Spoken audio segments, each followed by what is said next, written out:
ಅತ್ತೆ ಹೋದ ಮೇಲೆ ನನ್ನ ಪರವಾಗಿ ನಿಂತು ನನ್ನ ಮಗಳು ಮಾತನಾಡ್ತಿರ್ಲಿಲ್ಲ. ಯಾವ ಸಂಬಂಧವಿದೆ ಎಂದು ವೈಜಯಂತಿ ನನ್ನ ಬಗ್ಗೆ ಅಷ್ಟೊಂದು ಕಾಳಜಿ ತೋರಬೇಕು? ರಕ್ತ ಸಂಬಂಧಕ್ಕೂ ಮೀರಿದ ವಿಶ್ವಾಸ ಅಲ್ವೇ? ಆ ವಿಶ್ವಾಸವನ್ನು ನಾನು ಮನಸ್ಸಿನಲ್ಲೇ ಆಲಂಗಿಸಿಕೊಂಡು ಆನಂದಿಸಿದೆ. ವೈಜಯಂತಿ ಅವರ ಬಗ್ಗೆ ನನ್ನ ಮುಂದೆ ಗೊಣಗಿದ್ರು ಸಂಜೀವ್ ನನ್ನಿಂದ ಯಾವ ಕೆಲಸವನ್ನು ಮಾಡಿಸದೆ ತಮ್ಮ ಕೆಲಸಗಳನ್ನು ತಾವೇ ಮಾಡ್ಕೊಳ್ತಿದ್ರು. 2 ಹೊತ್ತು ಅವರೇ ನನ್ನ ಗಾಯಕ್ಕೆ ಮುಲಾಮು ಹಚ್ಚುತ್ತಿದ್ದರು. ಒಂದಿನ ರಜಾ ಹಾಕಿ ತಾವೇ ನನ್ನನ್ನು ಡಾಕ್ಟರ್ ಬಳಿ ಕರೆದೊಯ್ದರು.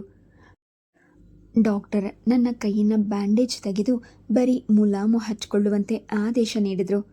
ಪೂರ್ತಿ ವಾಸಿ ಆಗುವವರೆಗೂ ನೀರು ಸೋಕಿಸ್ಬೇಡಿ ಎಂದು ಹೇಳಿದ್ರಿಂದ ಸಂಜೀವ್ ಅದರ ಬಗ್ಗೆ ಜಾಗರೂಕರಾಗಿದ್ದರು. ವೈಜಯಂತಿಯಂತೂ ನಮಗೆ ದಿನನಿತ್ಯ ಊಟ ತಿಂಡಿ ತಂದುಕೊಡೋದನ್ನು ಮರೆಯುತ್ತಿರಲಿಲ್ಲ. ಸುನಂದ ತವರ ಮನೆಗೆ ಹೋಗಿದ್ರಿಂದ ಫೋನ್ನಲ್ಲೇ ನನ್ನೊಡನೆ ಯೋಗಕ್ಷೇಮ ಮಾತನಾಡಿಕೊಳ್ತಿದ್ಲು. ನನ್ನ ಗಾಯ ಸಂಪೂರ್ಣವಾಗಿ ಮಾಗಲು 2.5 ವಾರಗಳೇ ಹಿಡಿಸಿತು. ಅಂದು ವೈಜಯಂತಿಯವರು ಬಂದಾಗ ನಾನು ದೃಢವಾಗಿ ಹೇಳಿದೆ, ನಾಳೆಯಿಂದ ನಾನೇ ಎಲ್ಲ ಕೆಲಸ ಮಾಡ್ಕೊತೀನಿ. ಡಾಕ್ಟರ್ ಕೂಡ ಹಾಗೆ ಹೇಳಿದ್ದಾರೆ. ಇನ್ಮುಂದೆ ನೀವು ಅಡಿಗೆ ತಿಂಡಿ ಏನೂ ತಂದುಕೊಡ್ಬಾರ್ದು. ವೈಜಯಂತಿ ನಗತ, ಯಾಕೆ ನನ್ನ ಕೈ ಅಡಿಗೆ ತಿಂಡಿ ಅಷ್ಟೊಂದು ಕಷ್ಟವಾಗ್ತಿತ್ತೆ ಎಂದು ಪ್ರಶ್ನಿಸಿದ್ರು. ನಿಜ ಹೇಳಬೇಕು ಅಂದರೆ ಅದೇನು ಕಾಕತಾಳಿಯೋ ಏನೋ, ವೈಜಯಂತಿಯವರ ಅಡಿಗೆ ತಿಂಡಿ ಬಹುತೇಕ ನನ್ನ ಅತ್ತೆಯ ಕೈ ರುಚಿಯನ್ನೇ ಹೋಲ್ತಿತ್ತು. ಸಾಮಾನ್ಯವಾಗಿ ಯಾರ ಮನೆಯ ಅಡಿಗೆಯನ್ನು ಇಷ್ಟಪಡದ ಸಂಜೀವ್ ಕೂಡ ಏನು ಮಾತನಾಡದೆ ತಿಂತಿದ್ರು. ಅವರು ಬಾಯ್ಬಿಟ್ಟು ಹೇಳದಿದ್ರೂ ಹೊಟ್ಟೆ ತುಂಬ ಊಟ ತಿಂಡಿ ಮಾಡಿದಾಗ ನನಗೆ ಸಂತೋಷವಾಗ್ತಿತ್ತು. ಪರವಾಗಿಲ್ಲ, ಮಾತು ಜೋರಾಗಿದ್ದರೂ ಅವರು ಅಡಿಗೆ ತಿಂಡಿ ಚೆನ್ನಾಗಿ ಮಾಡ್ತಾರೆ ಎಂದೊಮ್ಮೆ ವೈಜಯಂತಿಯವರ ಕೈ ಚಳಕವನ್ನು ಮೆಚ್ಚಿದ್ರು. ಹಸು ಹಾಲು ಕೊಡುತ್ತೆ, ಸದಾ ಅದರ ಕೆಚ್ಚಲು ಹಿಂಡಿ ತೊಂದರೆ ಕೊಡೋದಕ್ಕಾಗುತ್ತದೆಯೇ? ನಾನು ಹೇಳಿದಾಗ ವೈಜಯಂತಿಯವರು ಆಶ್ಚರ್ಯದಿಂದ ನನ್ನ ಮುಖ ನೋಡಿದ್ರು. ಅವರ ಕಣ್ಣಲ್ಲಿದ್ದ ಆಶ್ಚರ್ಯ ಕರಗಿ ಆ ಜಾಗದಲ್ಲಿ ಆನಂದದ ಬೆಳಕು ಎಣುಕಿತು. ಎಷ್ಟು ದೊಡ್ಡ ಮಾತು ಹೇಳಿಬಿಟ್ಟೆ ಮಮತಾ. ನೀನು ನನ್ನ ಮಗಳಾಗಿದ್ದರೆ ಇಷ್ಟು ಮಾತನಾಡ್ತಿರ್ಲಿಲ್ವೋ ಏನೋ. ಅಯ್ಯೋ ಅಮ್ಮ, ನೀವು ನನ್ನ ತಾಯಿ ಆಗಿದ್ರೂ ನಾನು ಇದೇ ಮಾತು ಹೇಳ್ತಿದ್ದೆ. ಪಾಪ, ಎಷ್ಟು ದಿನ ನಿಮಗೆ ತೊಂದರೆ ಕೊಡೋದು? ನನಗೆ ಅರಿವಿಲ್ಲದೆಯೇ ಅಮ್ಮ ಎನ್ನುವ ಪದ ನನ್ನ ಬಾಯಿಂದ ಹೊರಬಂತು. ಅದನ್ನು ಕೇಳಿದ್ದೆ ವೈಜಯಂತಿಯವರ ಕಣ್ಣಲ್ಲಿ ನೀರು ಎಣುಕಿತು. ಅಮ್ಮ ಅಂತ ಹೇಳ್ದಿಯಲ್ಲ, ಅಷ್ಟೇ ಸಾಕು ಬಿಡು. ನನಗೆ ಅವರ ಕಣ್ಣೀರು ಕಂಡು ಕೆಡಕೆನಿಸಿತು.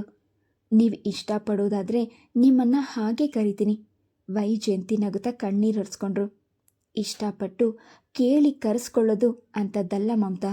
ಒಂದು ಕಾಲದಲ್ಲಿ ನನ್ನನ್ನು ಅಮ್ಮ ಅಂತ ಕೂಗಿದ್ರೆ ಪ್ರಾಣ ಬಿಟ್ಬಿಡ್ತಿದ್ದೆ. ಆದರೆ ಆ ಪದಕ್ಕೆ ಅರ್ಥನೇ ಇಲ್ಲ ಅನಿಸುತ್ತೆ. ದೀಪ ಏನಂತಾಳೆ ಗೊತ್ತಾ? ನಾನು ಕೇಳಿದಷ್ಟು ದುಡ್ಡು ಕೊಡು, ಅಮ್ಮ ಅಂತ ಕರಿತೀನಿ ಅಂತಾಳೆ.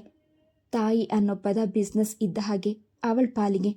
ಅದಕ್ಕೆ ಅಮ್ಮ ಅಂತ ಕರೆಸ್ಕೊಳ್ಳೋ ಹಂಬಲವೇ ಹೊರಟು ಹೋಗಿದೆ ನನಗೆ ಎಂದು ತಲೆ ಆಡಿಸಿದ್ರು. ಅವರ ನಗೆಯಲ್ಲಿ ವ್ಯಥೆ ಅಡಗಿತ್ತು. ನನ್ನ ಮಗಳು ಅಳಿಯ ಇಬ್ಬರು ವ್ಯಾಸಂಗದಲ್ಲಿ ಮುಳುಗಿದ್ರಿಂದ ಸನ್ನಿಧಿಗೆ ಪ್ರತಿದಿನ ಕಾಲ್ ಮಾಡಿ ಮಾತನಾಡಲು ಪುರ್ಸೊತ್ತಿರ್ತಿರಲಿಲ್ಲ. ಆಗಾಗ ಫೋನ್ ಮಾಡಿ ನನ್ನ ಸಂಜೀವ್ನ ಯೋಗಕ್ಷೇಮ ವಿಚಾರಿಸ್ಕೊಳ್ತಿದ್ಲು. ಒಮ್ಮೆ ಅವಳು ಕಾಲ್ ಮಾಡಿದಾಗ ವೈಜಯಂತಿ ಇದ್ದರು. ನಮಗೆ ಬಹಳ ಕ್ಲೋಸ್ ಫ್ಯಾಮಿಲಿ ಫ್ರೆಂಡ್ ಎಂದು ಅವರ ಪರಿಚಯ ಮಾಡಿಸ್ದೆ. ಹಾಯ್ ಆಂಟಿ ಎಂದು ಸನ್ನಿಧಿ ವೈಜಯಂತಿಯವರೊಡನೆ ಸೌಹಾರ್ದತೆಯಿಂದ ಮಾತನಾಡಿದ್ರು. ನಂತರ ನನ್ನ ಮುಂದೆ ಆಕ್ಷೇಪಿಸುತ್ತಾ, ಆ ವಯಸ್ಸಾದ ಆಂಟಿನ ಏನು ಫ್ರೆಂಡ್ ಮಾಡ್ಕೊಂಡಿದ್ಯಮ್ಮ? ನಿನ್ನ ಏಜಿಗೆ ತಕ್ಕಾಗಿರೋರ ಜೊತೆ ಮಿಂಗಲ್ ಆಗಬಾರ್ದಾ? ಇಲ್ಲೆಲ್ಲ ನಿನ್ನ ವಯಸ್ಸಿನವರು ಹೇಗಿರ್ತಾರೆ ಗೊತ್ತಾ? ಮಕ್ಕಳ ತಾಯಿ ಅಂತ ನಂಬೋಕ್ಕೂ ಆಗಲ್ಲ. ಮೊಮ್ಮಕ್ಕಳಿದ್ರೂ ಇನ್ನೊಂದು ವಯಸ್ಸಿನವರನ್ನು ತಗಲಾಕೊಂಡಿರ್ತಾರೆ. ನಿಮ್ಮ ಅಮ್ಮನ ವಯಸ್ಸಿರಬೇಕು ಅವರಿಗೆ. ಅಂಥವ್ರ ಜೊತೆ ಮಾತನಾಡಿ ನೀನು ಮೆಂಟಲ್ ಮುದುಕಿಯಾಗ್ಬಿಡ್ತೀಯಾ ಎಂದಿದ್ಲು. ಅವಳ ಮಾತಿಗೆ ನನಗೆ ಕೋಪ ಬರಲಿಲ್ಲ. ಎಲ್ಲೋ ಒಂದು ಕಡೆ ಅವಳು ಸತ್ಯವನ್ನೇ ನುಡಿದಿದ್ದಾಳೆ ಎನಿಸ್ತು. ನಾನು ಸುನಂದ, ವಿಶಾಲಾಕ್ಷಿ, ಸುಮತಿ ಮುಂತಾದ ನನ್ನ ವಯಸ್ಸಿನವರೊಂದಿಗೆ ಆತ್ಮೀಯವಾಗಿ ಮಾತನಾಡಿದರೂ ನನ್ನ ಮನಸ್ಸು ಅವರ ಸ್ನೇಹಕ್ಕೆ ತೊರೆದು ಹೋಗ್ತಿರಲಿಲ್ಲ. ಕಂಡಾಗ ನಗು ನಗುತ್ತಾ ಮಾತನಾಡೋದು, ಆಗಾಗ ಒಟ್ಟಿಗೆ ಶಾಪಿಂಗಿಗೆ ಮಾರ್ಕೆಟಿಗೆ ಹೋಗೋದು ಬಿಟ್ಟರೆ ಅವರೊಡನೆ ನಿಕಟ ಬಾಂಧವ್ಯ ಇರಲಿಲ್ಲ. ಸುನಂದ ಲೇಡೀಸ್ ಕ್ಲಬ್ಗೆ ಮೆಂಬರ್ ಆಗಿದ್ಲು. ಮಮತಾ, ನೀವು ಸೇರ್ಕೊಳ್ರಿ, ಒಳ್ಳೆ ಆ್ಯಕ್ಟಿವಿಟೀಸ್ ಇರುತ್ತೆ, ಹೊಸ ಹೊಸ ಜನಗಳನ್ನು ಮೀಟ್ ಮಾಡ್ಬೋದು, ನಿಮ್ಮ ಸೋಷಲ್ ಸರ್ಕಲ್ ಎಕ್ಸ್ಪೆಂಡ್ ಆಗುತ್ತೆ ಎಂದರು. ನಾನು ಅದರ ಬಗ್ಗೆ ಆಸಕ್ತಿ ತೋರಲಿಲ್ಲ. ವಿಶಾಲಾಕ್ಷಿ, ಸುಮತಿ ಬೇಸ್ಮೆಂಟ್ಗೆ ಬಂದು ಕುಳಿತು ತಮ್ಮ ಸಂಸಾರ, ವೈಯಕ್ತಿಕ ವಿಷಯಗಳ ಬಗ್ಗೆ ಪಿಸಿ ಪಿಸಿ ಎಂದು ಹರಡುತ್ತಿದ್ದುದುಂಟು.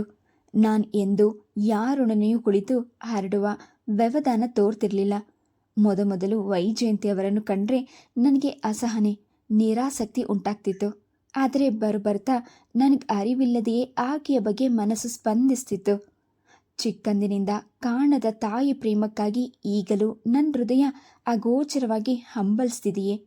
ನನ್ನ ತಾಯಿಯ ವಯಸ್ಸಿನ, ನನ್ನ ಅತ್ತೆಯ ಹೆಸರಿನವರೇ ಆದ ವೈಜಯಂತಿಯವರ ಸಾನ್ನಿಧ್ಯದಿಂದ ಹಾತೊರೆತಿರುವಿಕೆಯನ್ನು ಪೂರೈಸಿಕೊಳ್ಳಲು ಯತ್ನಿಸುತ್ತಿದ್ದೇನೆ. ಹೆಸರಷ್ಟೇ ಅಲ್ಲ, ಎಷ್ಟೋ ವಿಷಯಗಳಲ್ಲಿ ವೈಜಯಂತಿಯವರಿಗೂ ಅತ್ತೆಗೂ ತುಂಬ ಸಾಮ್ಯವಿತ್ತು. ಇಬ್ಬರು ಶಿಕ್ಷಕರಾಗಿ ಕೆಲಸ ಮಾಡಿದವರು, ಇಬ್ಬರು ಪಾಕ ಪ್ರವೀಣಿಯರು, ಇಬ್ಬರು ಸೂಕ್ಷ್ಮ ಮನಸ್ಸಿನವರು, ಇಬ್ಬರು ಭಾವನೆಗಳಲ್ಲಿ ಪ್ರಾಮಾಣಿಕರು. ಇಬ್ಬರಿಗೂ ನನ್ನ ಬಗ್ಗೆ ಅಕ್ಕರೆ, ವಿಶ್ವಾಸ. ಈಗೀಗಂತೂ ವೈಜಯಂತಿಯವರನ್ನು ನೋಡಿದಾಗ ಅತ್ತೆ ನನ್ನ ಬಾಳಿನಲ್ಲಿ ಮತ್ತೆ ಬಂದಿದ್ದಾರೆಯೇ ಎಂದು ಸೂಚಿಗವಾಗ್ತಿತ್ತು. ಆದರೆ ವೈಜಯಂತಿಯವರ ಬದುಕಿನ ಕಗ್ಗಂಟಿನಿಂದ ನಾನು ಅವರಿಗೆ ತೀರಾ ಹತ್ತಿರಲಾಗದವಳಾರೆ ಎಂದು ಅರಿವಾಗಿತ್ತು. ಅವರ ದತ್ತು ಮಗಳು ದೀಪ ಅವರ ತಾಯಿ ಹೃದಯಕ್ಕೆ ಪೆಟ್ಟು ಕೊಟ್ಟಿದ್ಲು. ವಾತ್ಸಲ್ಯದ ಜ್ಯೋತಿಗೆ ತಣ್ಣೀರು ಎರಚಿದ್ಲು. ಅದರಿಂದ ಅವರು ತಾಯಿ ಎಂಬ ಮಮತೆಗೆ ಬೆನ್ನು ತಿರುಗಿಸಿದ್ರಲ್ಲಿ ಅಸಹಜವೇನೂ ಅಲ್ಲ. ಮಗಳಿಂದ ಅಂತ ಆಘಾತವಾಗಿತ್ತು ಆಕೆಗೆ. ತಾಯಿ ಮಗಳ ಸಂಬಂಧದ ಅರ್ಥವನ್ನೇ ಕಳೆದುಕೊಂಡಿರುವ ಆಕೆಯಿಂದ ನಾನು ತಾಯಿತನದ ಪ್ರೀತಿ ನಿರೀಕ್ಷಿಸಲು ಸಾಧ್ಯವೇ? ತೀರಾ ನಿರರ್ಥಕ ಎನಿಸಿತು. ಆದರೂ ಹೃದಯಾಳದಲ್ಲಿ ಎಲ್ಲೋ ಒಂದು ಸಣ್ಣ ಬೆಳಕು, ನಿರಾಶೆಯ ನಿಟ್ಟುಸಿರಿನಿಂದ ಆಗಾಗ ಆ ಬೆಳಕು ಕುಂದಿದ್ದರೂ ಸಂಪೂರ್ಣವಾಗಿ ಆರಿ ಹೋಗಿರಲಿಲ್ಲ. ಅಂದು ಮನೆಯಲ್ಲಿ ತರಕಾರಿಗಳು ಉಳಿದು ಹೋಗಿದ್ದರಿಂದ ಎಲ್ಲ ತರಕಾರಿ ಸೇರಿಸಿ ಬಿಸಿಬೇಳೆಬಾತ್ ಮಾಡಿದೆ. ತುಂಬ ಚೆನ್ನಾಗಿದೆ ಎಂದು ಲೊಟ್ಟೆ ಹೊಡೆದು ತಿಂದ ಸಂಜೀವ್ ಅದನ್ನು ಕ್ಯಾರಿಯರ್ಗೂ ತೆಗೆದುಕೊಂಡು ಹೋಗಿದ್ರು. ಏಕೋ ನನ್ನ ಒಬ್ಬಳಿಗೆ ತಿನ್ನಲು ಮನಸ್ಸಾಗಲಿಲ್ಲ. ಒಂದು ಡಬ್ಬಿಯಲ್ಲಿ ಬಿಸಿಬೇಳೆಬಾತ್ ಹಾಗೂ ಪ್ಲಾಸ್ಟಿಕ್ ಚೀಲದಲ್ಲಿ ಹಪ್ಪಳ ಸೆಂಡಿಗೆ ಹಾಕ್ಕೊಂಡು ವೈಜಯಂತಿಯವರ ಮನೆಗೆ ಹೋದಾಗ ಅವರು ಬಾಗಿಲು ತೆಗೆದರು. ನನ್ನನ್ನು ಕಂಡು ಅವರ ಕಣ್ಣಲ್ಲಿ ಸಂತಸದ ಬೆಳಕು ಇಣುಕಿತು. ಬಾ ಮಮತಾ ಎಂದು ಸ್ವಾಗತಿಸಿದ್ರು. ಮನೆಯಲ್ಲಿ ಬಿಸಿಬೇಳೆಬಾತ್ ಮಾಡಿದ್ದೆ, ಅದಕ್ಕೆ ನಿಮಗೂ ತಂದಿದ್ದೀನಿ. ನನ್ನ ಕೈ ರುಚಿ ನೋಡಿ. ನಿಮ್ಮಷ್ಟು ಚೆನ್ನಾಗಿ ಬರಲ್ಲ ನನಗೆ. ನಾನು ನಗುತ್ತಾ ಅವರ ಡೈನಿಂಗ್ ಟೇಬಲ್ ಮೇಲೆ ಡಬ್ಬಿ ಇಟ್ಟು ಅವರ ಮುಂದೆ ಕುಳಿತೆ. ಅವರ ಮುಖದಲ್ಲೂ ತೆಳುವಾಗಿ ನಗು ಮೂಡಿತು. ಇದನ್ನೇ ಕೋ ಇನ್ಸಿಡೆನ್ಸ್ ಅನ್ನೋದು. ಯಾಕೋ ಇವತ್ತು ಅಡಿಗೆ ಮಾಡ್ಕೊಳ್ಳೋಕ್ಕೆ ಮನಸ್ಸೇ ಆಗಲಿಲ್ಲ. ಬರೀ ಮೊಸರು ಅನ್ನ ತಿನ್ನೋಣ ಅಂತ ಅಂದ್ಕೊಂಡಿದ್ದೆ. ನೀನು ನೋಡಿದ್ರೆ ಇವತ್ತೇ ಅಡಿಗೆ ತಂದು ಕೊಟ್ಟಿದ್ದೀಯಾ. ನಿನ್ಗೆ ಹೇಗೆ ಗೊತ್ತಾಯಿತು ನೋಡು? ಹ್ಞೂ, ಮತ್ತೆ ನಿನ್ನೆ ರಾತ್ರಿ ನನಗೆ ಕನಸು ಬಿದ್ದಿತ್ತು. ನಾನು ನಗುತ್ತಾ ಹೇಳಿದಾಗ ವೈಜಯಂತಿಯ ಮುಖದಲ್ಲಿ ನನಗೂ ಮಾಯವಾಯಿತು. ಯಾವ ಜನ್ಮದ ಋಣಾನು ಬಂದಾನೋ ಎಂದಾಗ ಅವರ ಕಣ್ಣಲ್ಲಿ ಕಂಡು ಕಾಣದಂತೆ ತೇವಾಂಶ ಮೂಡಿದ್ದನ್ನು ಗಮನಿಸಿ ನಾನು ಗಂಭೀರಳಾದೆ. ಯಾಕೆ ಒಂಥರ ಇದ್ದೀರಾ? ಅಡಿಗೆ ಬೇರೆ ಮಾಡ್ಕೊಳ್ಳೋಕ್ಕೆ ಮನಸ್ಸಿಲ್ಲ ಅಂದ್ರಿ, ಮೈಗೆ ಹುಷಾರಿಲ್ವಾ? ವೈಜಯಂತಿ ತಮ್ಮ ಹಣೆಯ ಮೇಲೆ ಕೈ ಆಡಿಸ್ಕೊಳ್ತಾ, ಏನೋ ಮನಸ್ಸು ಸರಿಯಾಗಿಲ್ಲ ಮಮತಾ, ಬದುಕೋದೇ ಬೇಡ ಅನ್ನಿಸ್ಬಿಟ್ಟಿದೆ ಎನ್ನುತ್ತಿದ್ದಂತೆ ಹೊರಗೆ ಬಾಗಿಲ ಕರೆಗಂಟೆ ಕೇಳಿಸ್ತು. ಯಾರೋ ಬಂದಿದ್ದಾರೆ. ನಾನು ಹೇಳಿದಾಗ ಅವರ ಮುಖ ಕಪ್ಪಾಗಿತ್ತು. ಗೊತ್ತು ಯಾರಂತ. ಬಾಗಿಲು ತೆಗಿ ಹೋಗು, ಇಲ್ಲದಿದ್ರೆ ಬಾಗಿಲು ಮುರಿದು ಒಳಗೆ ಬಂದ್ಬಿಡ್ತಾಳೆ. ನಾನು ಬಾಗಿಲು ತೆಗೆದಾಗ ದೀಪ ನಿಂತಿದ್ಲು. ನನ್ನನ್ನು ಕಂಡೊಡನೆ ಅವಳ ಮುಖದಲ್ಲಿ ಅಸಮಾಧಾನ ಮೂಡಿದ್ದನ್ನು ನಾನು ಗಮನಿಸದೆ ದೀಪ ಒಳಗೆ ಬಂದು ನೇರವಾಗಿ ವೈಜಯಂತಿಯವರ ಮುಂದೆ ನಿಂತು, ನಾನು ನಿಮ್ಮ ಜೊತೆ ಮಾತನಾಡಬೇಕು. ಯಾರೋ ನಿನ್ನ ಬಾಯಿ ಕಟ್ ಹಾಕಿಲ್ಲ. ಊರಿನವರ ಮುಂದೆ ಎಲ್ಲ ಮಾತನಾಡೋ ವಿಷಯ ಅಲ್ಲ. ನಾನು ಅಲ್ಲಿಂದ ಹೊರಡಲು ಅನುವಾದೆ. ವೈಜಯಂತಿ ಗಟ್ಟಿಯಾಗಿ ಮಮತಾ ಹೋಗಬೇಡ ಎಂದಾಗ ನಾನು ಅನುಮಾನಿಸಿದೆ. ಅಲ್ಲ, ಅದು ವೈಜಯಂತಿ ಮತ್ತೆ ಜೋರಾಗಿ ಹೋಗಬೇಡ ಅಂತ ಹೇಳಿದ್ನಲ್ಲ, ಬಾ ಕೂತ್ಕೋ ಎಂದಾಗ ಅವರ ದನಿ ಗಡಸು ನನಗೆ ತೀರಾ ಹೊಸದಾಗಿತ್ತು. ಮರು ಮಾತನಾಡದೆ ಒಳಗೆ ಬಂದು ಕುಳಿತೆ. ದೀಪ ನಿಂತಲ್ಲೇ ಉರಿಯುತ್ತಿದ್ದಾಳೆ ಎನಿಸ್ತು. ಇಲ್ಲಿ ಹೊರಗಿನವರು ಯಾರೂ ಇಲ್ಲ, ಮಾತನಾಡು ಎಂದು ಆಜ್ಞೆ ಆಪಿಸುವಂತೆ ನುಡಿದ್ರು ವೈಜಯಂತಿ. ದೀಪಾ ಒಮ್ಮೆ ನನ್ನ ಕಡೆ ನೋಡಿದ್ಲು. ನಾನು ಅಲ್ಲಿ ಕುಳಿತಿರೋದು ಅವಳಿಗೆ ಸುತಾರಾಮ್ ಇಷ್ಟವಾಗಲಿಲ್ಲ ಎಂಬುದು ಸ್ಪಷ್ಟವಾಗಿತ್ತು. ಆದರೂ ಬಿಗುವಾದ ದನಿಯಲ್ಲಿ, ನಾನು ಹೇಳಿದ ವಿಷಯ ಏನಾಯಿತು ಎಂದು ಕೇಳಿದಾಗ ವೈಜಯಂತಿಯವರು ಅಷ್ಟೇ ಬಿಗುವಾಗಿ, ನಾನು ಆಗಲೇ ಹೇಳಿದ್ದಾಯ್ತಲ್ಲ ಎಂದರು. ದೀಪಾ ಚಡುಪಡಿಸುತ್ತಾ ನಿಂತಳು. ಏನೇನೋ ಹೇಳಬೇಕೆಂದು ಅವಳು ತವಕ ಪಡ್ತಿರುವಂತೆ ಕಾಣಿಸುತ್ತಿತ್ತು. ಆದರೆ ನನ್ನ ಮುಂದೆ ಬಾಯಿ ಬಿಡಲು ಅವಳಿಗೆ ಇಷ್ಟವಿರಲಿಲ್ವೋ ಏನೋ. ನಾನು ಆಮೇಲೆ ಫೋನ್ ಮಾಡ್ತೀನಿ. ವೈಜಯಂತಿಯವರು ಗಡಸಾಗಿ, ನಿನ್ನ ನಂಬರ್ ಬ್ಲಾಕ್ ಮಾಡಿದ್ದೀನಿ ಅಂತ ಗೊತ್ತು ತಾನೆ. ಪದೇ ಪದೇ ಬಂದು ತೊಂದರೆ ಕೊಡಬೇಡ. ನಿನಗೆ ಕೊಡೋದೆಲ್ಲ ಬೇಕಾದಷ್ಟು ಕೊಟ್ಟಿದ್ದೀನಿ. ಆಸೆಗೆ ಇದ್ದಷ್ಟು ಕಾಲು ಚಾಚಿ ಬಾಳೋದನ್ನು ಕಲ್ತ್ಕೊ ಎಂದಾಗ ದೀಪಾಳು ದುರದುರ ನೋಟ ನಮ್ಮ ಇಬ್ಬರ ಕಡೆಯೂ ಹರಿಯಿತು. ಮನೆಗೆ ಬಂದಿರೋ ಮಗಳಿಗೆ ಒಂದು ಲೋಟ ಕಾಫಿನಾದರೂ ಕೊಡಬಾರ್ದಾ? ಏನು ನಿಂತ ಕಾಲಿನಲ್ಲೇ ಹೊರಡಿಸ್ತಿದ್ದೀಯಾ? ಕಾಫಿಯಲ್ಲ, ಒಂದು ತೊಟ್ಟು ನೀರು ಕೊಡಲ್ಲ ಹೋಗು. ನಾನೇನು ನಿನ್ನನ್ನು ಹೊತ್ತಿಲ್ಲ ಹೆತ್ತಿಲ್ಲ. ನೀನೆಂಥ ಮಗಳು? ವೈಜಯಂತಿ ಹೇಳುತ್ತಿದ್ದಂತೆ ದೀಪ ದುರ್ದಾನ ತೆಗೆದುಕೊಂಡವಳಂತೆ ದಡದೆಡನೆ ಹೊರಟೋದ್ಲು. ನಾನು ಕಳಕಳೆಯಿಂದ, ಅವಳು ಬಾಯಿ ಬಿಟ್ಟು ಕೇಳಿದ ಮೇಲೆ ಒಂದು ಕಪ್ ಕಾಫಿನಾದರೂ ಕೊಡಬೇಕಾಗಿತ್ತು. ಅವಳಿಂದ ನಿಮಗೆ ಎಷ್ಟೇ ನೋವಾಗಿರ್ಬೋದು, ಆದರೆ ಸುಮ್ಮನೆ ಮಾತನಾಡಿ ಯಾಕೆ ಕೆಟ್ಟವರಾಗ್ತೀರಿ ಎಂದಾಗ ವೈಜಯಂತಿಯವರು ವ್ಯಥೆಯಿಂದ ತಲೆ ಅಲ್ಲಾಡಿಸಿದ್ರು. ಅವಳ ವಿಷಯ ನಿನಗೆ ಗೊತ್ತಿಲ್ಲ ಮಮತಾ. ನಾನು ವಿಷ ಹಾಕಿ ಅವಳನ್ನು ಸಾಯಿಸೋಕೆ ಪ್ರಯತ್ನಿಸಿದೆ ಅಂತ ಸುಳ್ಳು ಕಂಪ್ಲೇಂಟ್ ಕೊಡೋಕ್ಕೂ ಹೇಸುವವಳಲ್ಲ ಅವಳು. ನಿನಗೆ ಗೊತ್ತಾ, ಒಂದು ಸಲ ಅವಳು ಗರ್ಭಿಣಿಯಾಗಿದ್ಲು. 5 ಲಕ್ಷ ಬೇಕು ಅಂತ ಕೇಳಿಕೊಂಡು ಬಂದಾಗ ನಾನು ಒಪ್ಕೊಳ್ಳಿಲ್ಲ. ಅದಕ್ಕೆ ಅವಳು ತಾನಾಗೆ ಅಬಾರ್ಷನ್ ಮಾಡಿಸ್ಕೊಂಡು ನೀನು ತಿಂಡಿಯಲ್ಲಿ ಏನೋ ಹಾಕ್ಕೊಟ್ಟಿದ್ದಕ್ಕೆ ಗರ್ಭಪಾತ ಆಯಿತು ಅಂತ ನನ್ನ ತಲೆ ಮೇಲೆ ಗೂಬೆ ಕೂರಿಸ್ಬಿಟ್ಲು. ಅವತ್ತು ಪೊಲೀಸ್ ಸ್ಟೇಷನ್ನಲ್ಲಿ ನೀನೇ ನೋಡಿದೆಯಲ್ಲ, ನಾನು ಅವಳನ್ನು ಮಿಸ್ ಹ್ಯಾಂಡಲ್ ಮಾಡಿದ್ದಕ್ಕೆ ಅಬಾರ್ಷನ್ ಆಯಿತು ಅಂತ ಕಂಪ್ಲೇಂಟ್ ಕೊಟ್ಟಿದ್ಲಲ್ಲ. ಹಾವು ಅಂತ ಕುತ್ತಿಗೆಗೆ ಸುತ್ತಕೊಂಡ್ರೆ ಅದು ವಿಷ ಕಾರೋದು ಬಿಡುತ್ತದೆಯೇ? ತಾಯಿ ಆಗಬೇಕು ಅನ್ನೋ ಹುಚ್ಚಿಗೆ ಬಿದ್ದು ವಿಷದ ಹಾವಿಗೆ ನಾನೇ ಹಾಲೆರೆದು ಬೆಳೆಸ್ಬಿಟ್ಟೆ. ಅವರ ದನಿಯಲ್ಲಿ ದುಃಖದ ಜೊತೆ ರೋಷವು ತುಂಬಿದ್ದನ್ನು ಕಂಡು ನನಗೆ ಕೆದೆ ಆಯಿತು. ಎಷ್ಟೋ ಜನ ಅನಾಥ ಮಕ್ಕಳನ್ನು ದತ್ತು ತಗೊಂಡು ಸಂತೋಷವಾಗಿದ್ದಾರೆ. ಆ ಮಕ್ಕಳು ಹೆತ್ತ ಮಕ್ಕಳಿಗಿಂತ ಹೆಚ್ಚಾಗಿ ತಂದೆ ತಾಯಿಗೆ ಪ್ರೀತಿ ತೋರಿಸೋದನ್ನು ನೋಡಿದ್ದೀನಿ. ನಿಮ್ಮ ವಿಷಯದಲ್ಲಿ ಹೀಗಾಗಬಾರ್ದಿತ್ತು. ಎಲ್ಲ ನನ್ನ ದುರದೃಷ್ಟ. ನಾನು ಹೀಗೆ ಮಾತನಾಡಬಾರ್ದು ಮಮತಾ. ಆದರೆ ಯಾವ ಮಹಾತಾಯಿ ಎತ್ತ ಮಗಳು, ಎಂಥ ತಂದೆಗೆ ಹುಟ್ಟಿದ್ಲೋ. ನಾನು ನನ್ನ ಮಗಳು ಅಂತ ಬೆಳೆಸ್ದೆ. ಆದರೆ ರಕ್ತದ ಗುಣ ಎಲ್ಲಿ ಹೋಗುತ್ತೆ? ಆ ಮಗು ಯಾವ ಜಾತಿ ಯಾವ ಕುಲ ಒಂದು ಗೊತ್ತಿರಲಿಲ್ಲ. ಅದು ನನಗೆ ಬೇಕಾಗೂ ಇರಲಿಲ್ಲ. ನಾನು ಹೆತ್ತ ಮಗಳು ಕರೆದಾಗ ಪ್ರಪಂಚನೇ ಮರೆತು ಬಿಡ್ತಿದೆ. ಆದರೆ ಬೇವಿನ ಸಸಿಗೆ ಸಕ್ಕರೆ ನೀರು ಹಾಕಿದ ಮಾತ್ರಕ್ಕೆ ಅದು ಸಿಹಿ ಆಗುತ್ತದೆಯೇ? ಹಾಗೆಯೇ ನಾನು ಬೆಳೆಸಿದ ಮಗುವಿನ ನಡೆ ನುಡಿ ಮಾತುಗಳು ಕ್ರಮೇಣ ನಮ್ಮನ್ನೇ ಬೆಚ್ಚಿ ಬೀಳಿಸ್ತಿತ್ತು. ಅವಳು ಓದದೇ ಇದ್ದಿದ್ರೂ ಪರವಾಗಿಲ್ಲ, ಆದರೆ ನಡತೆಯಲ್ಲಿ ಹದ್ಮೀರಿ ವರ್ತಿಸಿದ್ದು ನಮಗೆ ಗಂಟಲಲ್ಲಿ ಬಿಸಿ ತುಪ್ಪ ಇಟ್ಕೊಂಡ ಹಾಗೆ ಆಗೋಗಿತ್ತು. ಕೊನೆಗೆ ಅವಳು ಯಾವುದೋ ಬಾರ್ನಲ್ಲಿ ಗಿಟಾರ್ ನುಡಿಸುತ್ತಾನಂತೆ ಆ ಜೋಸಫ್ ಓಡ್ ಹೋಗಿ ಮದುವೆ ಮಾಡಿಕೊಂಡ್ಳು ಅವನ ಜೊತೆ. ಹೇಗೋ ಅವಳ ಜೀವನ ಸರಿ ಹೋಯಿತು. ಸಂತೋಷವಾಗಿರಲಿ ಅಂದ್ಕೊಂಡ್ರೆ ಆ ವಿಷಯಕ್ಕೂ ನನ್ನ ಪಾಲಿನ ತಲೆನೋವು ಆಗ್ಬಿಟ್ಲು. ಯಾಕೆ ಅವನ ಜೊತೆ ಅವಳು ಸುಖವಾಗಿಲ್ವಾ? ನಾನು ಕೇಳಿದಾಗ ವೈಜಯಂತಿ ಅವರ ಮುಖದಲ್ಲಿ ವಿಲಕ್ಷಣ ನಗು ಮೂಡ್ತು. ಸುಖ ಅಂದರೆ ಏನು ಗೊತ್ತಾ ಮಮತಾ? ಅವಳ ಪ್ರಕಾರ ಪ್ರೀತಿ ವಿಶ್ವಾಸ ಅಲ್ಲ, ಆಸ್ತಿ ದುಡ್ಡು ಒಡವೆ ಲಕ್ಸುರಿ ಜೀವನ ಬೇಕವಳಿಗೆ. ಹಾಗಂತ ಅವಳು ಯಾರಾದರೂ ಶ್ರೀಮಂತನನ್ನೇ ಮದುವೆ ಆಗ್ಬೋದಿತ್ತು. ಆದರೆ ಅವಳ ಕಣ್ಣು ಇರೋದು ನನ್ನ ಆಸ್ತಿ ದುಡ್ಡು ನನ್ನ ಒಡವೆಗಳ ಮೇಲೆ. ನೀನು ನಂಬ್ತೀಯೋ ಇಲ್ವೋ ಮಮತಾ, ಅವಳ ಮದುವೆಯಾಗಿ 5 ವರ್ಷ ಆಯಿತು.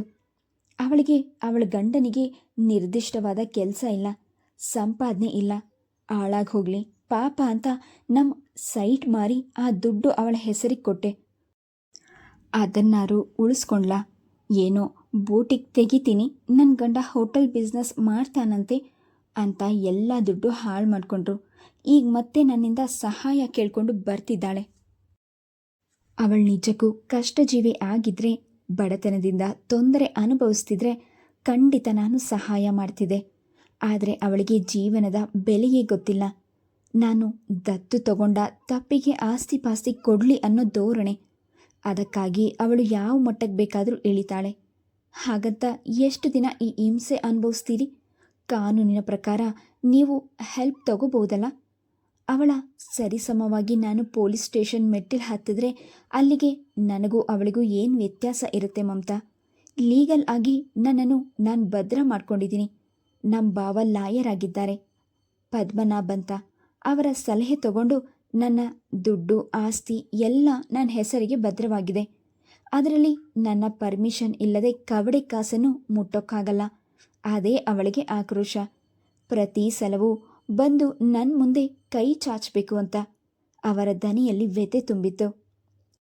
ವೈಜಯಂತಿಯವರ ಬದುಕಿನ ಸತ್ಯಗಳನ್ನು ಕೇಳಿ ನನ್ನ ಮನಸ್ಸು ಕದಡಿ ಹೋಗಿತ್ತು.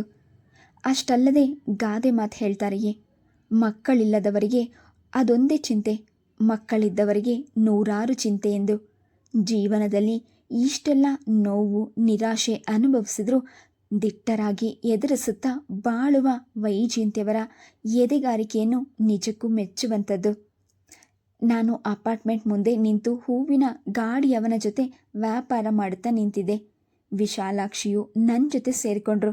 ನಾವು ಚೌಕಾಸಿ ಮಾಡುತ್ತಿರುವಾಗ ರಸ್ತೆಯ ಕೊನೆಯಲ್ಲಿ ಬೈಕ್ ನಿಂತ್ಕೊಂಡಿತ್ತು. ಅದರಿಂದ ಇಬ್ಬರು ಇಳಿದು ಹೆಲ್ಮೆಟ್ಗಳನ್ನು ತೆಗೆದಾಗ ಅದು ದೀಪಾ ಹಾಗೂ ಅವಳ ಗಂಡ ಜೋಸೆಫ್ ಎಂದು ಅರಿವಾಯಿತು. ಅವರಿಬ್ಬರು ನಮ್ಮನ್ನು ಗಮನಿಸದೆ ಒಳಗೆ ಹೋದಾಗ ವೈಜಯಂತಿಯವರನ್ನು ನೋಡಲು ಹೋಗಿದ್ದಾರೆ ಎಂಬುದರಲ್ಲಿ ಸಂಶಯ ಉಳಿಲಿಲ್ಲ. ಇಷ್ಟು ದಿನ ದೀಪಾ ಒಬ್ಬಳೇ ಬರ್ತಿದ್ಲು, ಈಗ ಅವನನ್ನು ಜೊತೆಗೆ ಕರ್ಕೊಂಡು ಬಂದಿರುವವಳು ಎನಿಸ್ತು. ನೋಡ್ರಿ ಮಮತಾ, ಮಾರ್ಕೆಟಿಗೆ ಹೋದರೆ ಇನ್ನೂ ಕಡಿಮೆ ಬೆಲೆಗೆ ಸಿಗುತ್ತೆ. ಮನೆ ಮುಂದೆ ಬರ್ತಾರೆ ಅಂತ ತಗೊಂಡ್ರೆ ಯದ್ವಾ ತದ್ವಾ ರೇಟ್ ಹೇಳ್ತಾರಲ್ರಿ. ವಿಶಾಲಾಕ್ಷಿ ಗೊಣಗುತ್ತಲೇ ಹೂಕೊಂಡ್ರು. ನನಗೆ ಅವರ ಮಾತಿನ ಬಗ್ಗೆ ಗಮನವಿರಲಿಲ್ಲ. ದೀಪಾ ಹಾಗೂ ಜೋಸೆಫ್ ಮತ್ತೆ ಏಕೆ ಒಟ್ಟಾಗಿ ಬಂದಿರಬಹುದು ಎಂಬ ಪ್ರಶ್ನೆ ಕಾಡ್ತಿತ್ತು. ನಾನು ಹೂವನ್ನು ಫ್ರಿಡ್ಜ್ನಲ್ಲಿಟ್ಟು ನನ್ನ ಕೆಲಸದಲ್ಲಿ ಮಗ್ನಲಾದೆ. ಆದರೂ ಯಾಕೋ ಮನಸ್ಸು ಸೀಮಿತದಲ್ಲಿ ಇರಲಿಲ್ಲ. ಕೊನೆಗೆ ಮನಸ್ಸು ತಡೆಯಲಾರದೆ ಮುಂಬಾಗಿಲು ಲಾಕ್ ಮಾಡಿಕೊಂಡು ಕೆಳಗಿಳಿದು ಹೋದೆ. Please subscribe the channel, like and share. Thank you.